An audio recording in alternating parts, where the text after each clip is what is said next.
बहुत स्वागत है आपका। आप देख रहे हैं प्राइम टीवी इंडिया और आज हम बात करने वाले हैं एक ऐसे विषय पे, एक ऐसी जरूरी विषय पे जो हर इंसान, हर किसान, जो आजकल मुद्दा हर राजनीति में उठता है, उसी पे आज हम बात करेंगे। मिट्टी की गुणवत्ता को बचाना ही हमारी जिम्मेदारी है, तो इसी पे आज हम बात करेंगे और आपको मिलवाएंगे एक ऐसे शख्स से जिसकी सोच को जान के आप लोग को भी खुशी होगी, जिनकी सोच इतनी बड़ी है। आते वो चंदौली से है लेकिन उनकी सोच इतनी बड़ी है कि जिसकी कोई सीमा नहीं है। तो हम चलिए उनसे मिलवाते हैं आपको। वो है हमारे साथ ब्रिजेश जी। चलिए ये रहे हमारे साथ ब्रिजेश। पहले तो आपका बहुत बहुत स्वागत है धन्यवाद। और सभी श्रोताओं को भी मेरे नमस्कार और धन्यवाद। हाँ, तो मैं आप लोग को पहले ये बता देना चाहती हूँ कि ब्रिजेश जी की सोच क्यों इतनी बड़ी है। दरअसल वो सोच इसलिए इतनी बड़ी है क्योंकि ये खेती के माध्यम, जो एक बहुत किसान की आजकल भुखमरी, हर इंसान की ज़रूरत बन गया है, खाना हर इंसान की ज़रूरत है। किसानों को जो खेती करते हैं उनको मौत का सामना करना पड़ता है, उनको हर चीज़ों का फेस करना पड़ता है। उनकी जो हमारे पास आजकल व्यवसाय नहीं बचा है, उसके लिए ये बहुत कुछ कर रहे हैं। इन्होंने एक नई तकनीक मल्चिंग विधि जो है, जिससे जो एक इजराइल की विधि है, उससे ये खेती कर रहे हैं, जिससे ये रोजगार भी लोगों को देना चाहते हैं। तो चलिए पहले तो जानते हैं मल्चिंग विधि क्या होती है। जी सर। धन्यवाद। देखिए, मल्चिंग सिस्टम एक ऐसा सिस्टम है जिससे कि हमारे देश में आज के डेट में पानी की कमी हो रही है। तो हमारे किसान भाई जो सिंचाई करते हैं तो ज़्यादा पानी उपयोग करते हैं जी। और इस मल्चिंग सिस्टम को लगाने से हमारा पानी का बचत होगा। यानी जो हम किसान भाई हमारे 10 दिन पे 2 दिन पे सिंचाई करते हैं जिस फसल की, जी, इसको करने से उनको 10 दिन का मोहलत मिलेगा। ये मल्चिंग सिस्टम एक ऐसा सिस्टम है, इसको लगाने से मिट्टी के अंदर की जो नमी है उसको बरकरार रहती है, जो कि वाष्पीकरण नहीं होने देती, इसलिए उनको बार बार सिंचाई नहीं करना पड़ेगा। और जो बहुत सारी घास हो जाती हैं, खरपतवार, उनको निराई गुड़ाई करना पड़ता है, जिससे उनका कास्ट ज़्यादा गिरता है, मेहनत ज़्यादा करनी पड़ती है, तो वो भी उनका बचत होगा। और फसल जो सिंगल उस पर होती है, जो कि मिट्टी के अंदर की जितनी गुणवत्ता है केवल फसल को ही मिलती है। चाहे उसमें मल्चिंग सिस्टम रहेगा, 4 फीट का बेड बनता है जिसपे वो 4 फीट की मल्चिंग आती है, उस पर ढक दिया जाता है। बीच में नाली होती है और फिर दूसरी मल्चिंग लगती है, जिससे कि नाली में ही बीच में ही सिंचाई होती है, जो कि अंदर से नमी बरकरार बनी। मतलब जिस तरह से किसानों को पानी के लिए और बारिश का इंतजार करना पड़ता है कि बारिश आ जाए तो पानी फसल उगे अच्छी हो, तो वो भी एक आपने ये उनको ज़्यादा फसल पानी कम लगेगा, उनको इंतजार नहीं करना पड़ेगा और कम पानी में हमारे देश में अच्छी उन्नति से खेती किया जाता है, जिससे पानी की भी बचत होगा। और पानी का बचत हमारे देश के लिए बहुत जरूरी है। तो इसलिए सिंचाई का भी काम हो जाए, कृषि का भी कार्य हो जाए और पानी भी बच जाए। और एक इजराइल की पद्धति है मल्चिंग सिस्टम जी, जिसपे शिमला मिर्च और बैगन, करेला और ताइवानी तरबूज, खरबूज और इजराइल और ये वेस्ट इंडीज से आए हुए तमाम प्रकार के फसलें हम लगवाते हैं जी, जिनका तरबूज और खरबूज इतना मीठा होता है, जो कि चीनी से भी ज़्यादा मीठा है। और मार्केट में उसकी वैल्यू भी बहुत अच्छी होती है, जिससे किसान को बहुत ज़्यादा फायदा होगा। जैसे मार्केट में प्रति कुंटल 4,000-5,000 रुपये प्रति कुंटल बेच सकते हैं। और उसका इतना सुगंधित और स्वादिष्ट होता है, जिससे कि जो भी खाने वाले लोग हैं शुद्ध मान के चलिए, वो आपका शुगर फ्री और कैंसर वालों के लिए वो फल रामबाण है। इस तरह मैं इसके साथ ब्रिजेश से ये भी जानना चाहूंगी, जो आजकल किसानों को पैसे बहुत इन्वेस्ट करने पड़ते, तो इसमें कितनी लागत आती है? इस पूरे खेती को करने के लिए कितनी लागत लगेगी? हमारे किसान भाई जो लागत लगाते हैं धान गेहूं पैदा करने में जी, और उससे कम लागत में वो इन फसलों को लगा सकते हैं। वो मजदूरी कास्ट जो लगाते हैं उनको मजदूरी नहीं लगानी पड़ेगी, बार बार निराई गुड़ाई और सिंचाई नहीं करने पड़ेगा, और दवा का छिड़काव कम करेगा।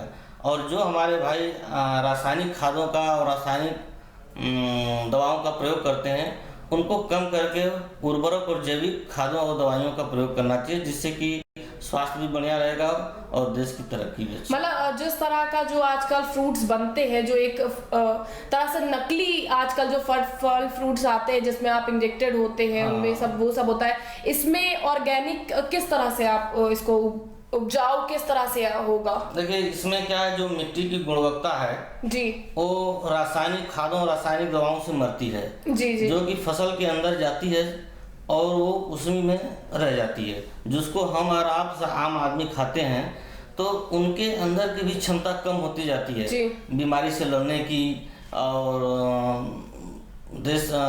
बीमारी से लड़ने की क्षमता कम होगी, उनकी भूख कम लगेगी, वो चलेंगे फिरेंगे कम, उनका प्रोग्रेस कम होगा।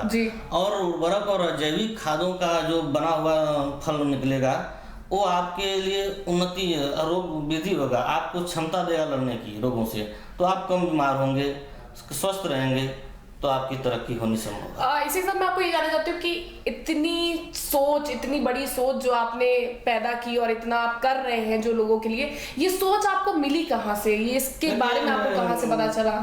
इससे पहले तो हम एक एनटीपीसी में IVRC लिमिटेड में साइट इंचार्ज पद पे था जी, और वहाँ पे मैं कार्य करता था और हमारे नीचे बहुत लोग काम करते थे, लेकिन प्रेशर बहुत ज़्यादा था। और हमने सोचा कि यार हम तो यहाँ पे काम करते करते अकेले करते हैं, ऐसा कुछ किया कि अपना भी उन्नति हो और लोगों को रोजगार भी दे सके। सोचते सोचते हमने कई दिनों के बाद हमने किसी के तरफ ही रुख मोड़ा, क्योंकि आज के समय में अच्छी जॉब और नौकरी मिलना संभव नहीं है। हमने कृषि की तरफ रुक गया और मैं एग्रीमेंट किया 25-30 बीघे का खेती, और उस पर ये लगवाना शुरू किया और 40 से 50 लोगों को रोजगार दे रखा है।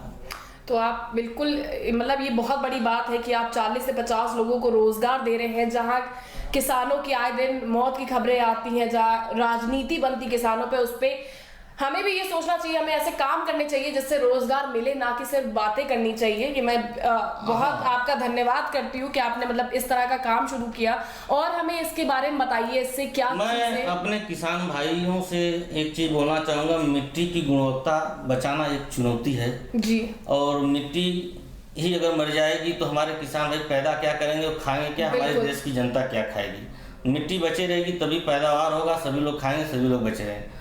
हमारे देश के वर्तमान दक्षिण भारत में जहाँ की मिट्टी की गुणवत्ता ऑर्गेनिक और कार्बनिक 12 से 8% था, वहाँ आज घट के -8 से 12 हो गया है। जहाँ पे आज के डेट में कोई पैदावार नहीं होता, वहाँ की मिट्टी राख हो चुकी है। ये एक हमारे किसानों के लिए चिंता का विषय है, जिस पे हमारे किसान भाई नहीं ध्यान दे पा रहे हैं। जिस चीज़ को हमने ध्यान में लाया, मैं सभी किसान भाई इस पर ध्यान दें और सोचें और समझें कि हमारे देश की मिट्टी को बचाना बहुत ज़रूरी है। इसके लिए वो जो रासायनिक खादों का प्रयोग कर रहे हैं, रासायनिक दवाओं का प्रयोग कर रहे हैं, उनको कम कर दें और उर्वरक और जैविक खादों का ज़्यादा से ज़्यादा प्रयोग करें और दवा छिड़काव करें। इससे हमारे जैविक मिट्टी का जो गुणवत्ता है बरकरार रहेगी। आज के परिवेश में हमारे देश की 6 से 5% मिट्टी की गुणवत्ता है, जो कि कार्बनिक और ऑर्गेनिक होता है मिट्टी के अंदर। अगर ये घट के 4 से 5 पे आ जाएगी तो हमारे देश की पैदावार मर जाएगी जी। ये इसलिए रासायनिक खादों का प्रयोग किया गया हमारे देश में कि 1970 में हमारे देश में पैदावार कम हो रहा था। उस समय हरित क्रांति लाई गई कि हमारे देश की जनसंख्या का पेट भरे और भूखमरी न हो। तो अच्छा हुआ, भूखमरी तो नहीं हुआ। जहाँ 10 कुंटल होता था वहाँ से 25 से 30 कुंटल पैदावार होने लगा। लेकिन रासायनिक खादों और दवाओं का बार बार प्रयोग होने से हमारी मिट्टी की जो गुणवत्ता है वो मरती जा रही है दिन प्रतिदिन जी। आज अगर हमारे सारे किसान भाई उस पर ध्यान नहीं देंगे, अमल नहीं करेंगे, रासायनिक खादों और रासायनिक दवाओं का प्रयोग करना बंद नहीं करेंगे, तो दिन प्रतिदिन हमारे एक दिन ऐसा आएगा कि हमारे यहाँ पैदावार बंद हो जाएगा और भूखमरी की फिर समस्या आ जाएगी। इसलिए वो रासायनिक और को बंद करके कार्बनिक उर्वरक की प्रयोग करें। जहाँ तक हम कहेंगे हमारे देश में हमारे जो भी सरकार है स्वास्थ्य को लेके हर जगह एक्टिव है, तो हर जिले और ब्लॉकों में स्वास्थ्य केंद्र खोली है आदमी और पब्लिक के लिए। उसी तरह मैं उनसे अनुरोध करूंगा कि हमारे सारे किसान भाइयों और हमारे देश की मिट्टी की गुणवत्ता को बरकरार रखने के लिए, बचाने के लिए हर ब्लॉक और हर जिले में एक मिट्टी के लिए हॉस्पिटल खोला जाए या जांच केंद्र खोला जाए, जहाँ की उसको जांच किया जाए एरिया की मिट्टी को, उसमें क्या कमियां आ रही हैं उसको देख के किसानों को जागरूक किया जाए कि इस जगह रासायनिक की जगह उर्वरक और जैविक का प्रयोग करें, ताकि हमारे देश की मिट्टी बरकरार रहे। और हमारे देश की जनसंख्या 70% कृषि पे आधारित है। अगर कृषि ही नहीं रहेगी तो हमारे देश की जनसंख्या बिल्कुल सही कहा आपने। अगर कृषि उत्पाद जो होता है, उत्पादन अगर वो अच्छे फसल उगाएंगे, अच्छी चीज़ों का प्रयोग करेंगे, तो आगे की जनता भी जो उसको खा रही है, जो उसको और बीमारियों से भी रहेगी। मैं ब्रिजेश जी बिल्कुल आपकी जो सोच है, जो आपने ये तरीका अपनाया, उसको सलाम करती हूँ।